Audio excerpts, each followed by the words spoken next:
O ex-presidente Jair Messias Bolsonaro teve que passar a noite em um hospital em Brasília depois de mais uma forte crise de soluços e vômitos, sintomas que vêm se agravando nos últimos meses. Pessoas próximas a Bolsonaro dizem que ele tem se alimentado muito pouco, perdeu muito peso, perdeu o apetite e está muito abatido. Vamos ver na tela como é que tem sido essa piora na saúde de Bolsonaro antes da gente falar sobre como é que foi essa noite dele. Olha aí, a gente tem o histórico de internações de Jair Bolsonaro, né, em 6/9/2018, dia da facada, né, teve reparação de lesões no intestino, nos intestinos grosso e também no intestino delgado. Lá em 2018 ainda, em 12/9, cirurgia, desobstrução de intestino. Depois, janeiro de 2019, retirada da bolsa de colostomia, aquela que ficou de lado porque o intestino não estava funcionando.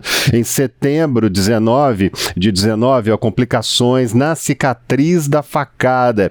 E em setembro de 23, correção de uma hérnia. Depois que faz esse tipo de cirurgia intestinal aqui, a parede que envolve os órgãos internos fica muito lesada e é necessário muitas vezes colocar aquela tela para segurar, para voltar a firmar os órgãos internos. Em maio de 24, mais uma internação para o tratamento de erisipela, que é aquela doença de pele que a gente falou muito sobre esse assunto também, já em abril de 25, agora neste ano, uma cirurgia longa para liberação de aderências intestinais e reconstituição ali da parte abdominal. O ex-presidente Jair Bolsonaro, como você vê na tela, ele passou por vários procedimentos de cirurgias, ele já na idade dele, ali na casa dos 70 anos, naturalmente isso não é fácil. E juntando isso tudo, né, todo esse estresse que ele tem vivido, claro que é um problema muito grande. Olha, Lari,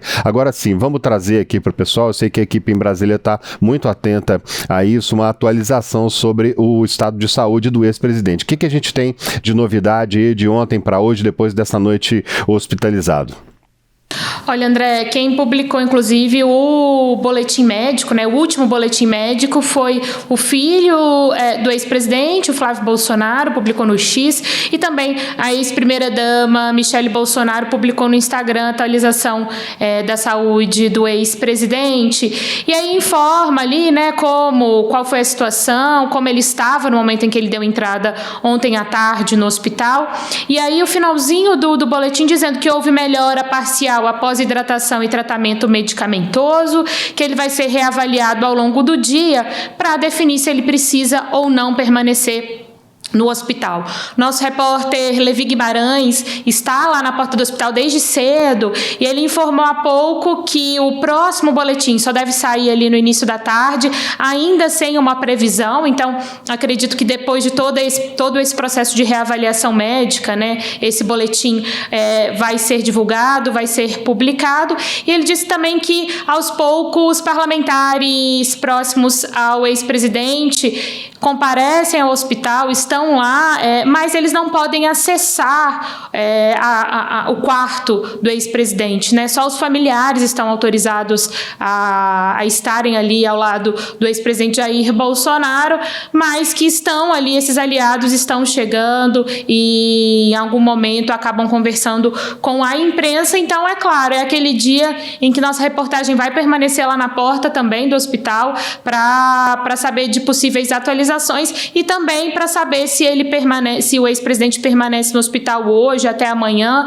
se essa internação vai ser estendida aí por mais alguns dias, né, André? Pois é, e gente, em entrevista à rede CNN Brasil, o filho do ex-presidente, o outro filho, né, vereador Carlos Bolsonaro, disse ontem que o pai está passando, inclusive, por uma avaliação de um possível câncer. Abre aspas, a situação dele é delicada, cada dia come menos, descobriu-se hoje que ele está com um problema de falta de ferro no sangue, uma possibilidade de uma nova hérnia surgindo nele, mas é uma coisa inicial. Ainda não se pode afirmar nada.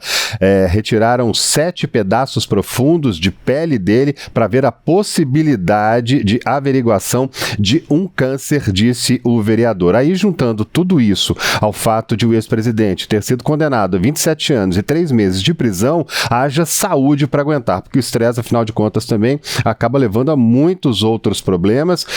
Muita gente fala, porque no Brasil é assim, a pessoa está para ser condenada, começa a falar de problema de saúde. No entanto, o ex-presidente da República vem sendo atendido constantemente com problemas de saúde e sendo internado, né, Fred? É uma escalada na saúde do Bolsonaro que já vem desde a facada, né? Isso, e no final de semana passado ele teve essa internação quando se descobriu a anemia, né? Ele teve uma internação por um procedimento, retirada de algumas lesões na pele, né?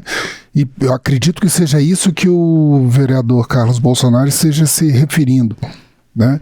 Mas ao fim da internação não se falou disso. O boletim falava-se de uma anemia e um resíduo de uma pneumonia, e o atual boletim fala de um problema renal, né, além de pressão. O ex-presidente Bolsonaro, ele não é um menino, né? Ele já tem uma certa idade, como você bem falou, está passando por um processo muito de estresse muito elevado, né? E isso aí provavelmente está comprometendo a saúde dele, né? E isso, mais uma vez, também pode trazer implicações para a política nacional dentro daquele arranjo político de como a direita vai se preparar para as eleições de 2026. Pois é, Olar, inclusive recentemente em uma entrevista, depois de uma visita a Jair Messias Bolsonaro, acho que foi o Valdemar da Costa Neto, presidente do PL, inclusive, que estava nessa entrevista, disse que o presidente estava muito abatido, que ele estava muito mal e tudo, e um repórter lá no meio do caminho perguntou para ele se ele está com tantos problemas de saúde, se sentindo mal, passando mal, com muitos problemas de saúde, vai ser difícil de ele ser candidato, ainda que tenha anistia, que haja alguma reviravolta no caso da condenação dele, vai ser difícil. Aí o presidente PL disse, não, isso aí já é outra coisa, ele está ruim assim é porque ele está inelegível e está com todo esse processo. Ou seja, o ex-presidente Jair Bolsonaro com esse problema de saúde, a gente está aí às vésperas da eleição, no ano que vem, isso é difícil de tratar, e é o fato de outras vertentes da direita já continuarem se articulando para o nome do ano que vem, né, Lari? A gente volta nesse ponto que você citou, né, André? Mais uma vez, a gente tentando buscar entender qual que está sendo a estratégia da direita na definição desse nome, para cravar qual vai ser o nome para a disputa das eleições presidenciais do ano que vem. Tem toda essa situação do ex-presidente Jair Bolsonaro, que está inelegível, foi condenado pelo Supremo Tribunal Federal, e aí temos essa ofensiva, essa mudança radical de Tarcísio Gomes de Freitas, o governador de São Paulo, quando ali em 7 de setembro, nos atos de 7 de setembro, ele sobe o tom, ataca inclusive o ministro Alexandre de Moraes. Então, a gente ainda tentando entender aqui em Brasília qual que vai ser, ou qual já está sendo a estratégia da direita em relação à disputa do ano que vem. Como você bem disse, é algo que a gente precisa também analisar aí, para ver se até o fim do ano, né, o PL e os partidos que apoiam ali o PL vão, de fato, cravar qual que vai ser o posicionamento da legenda para o ano que vem, né, André?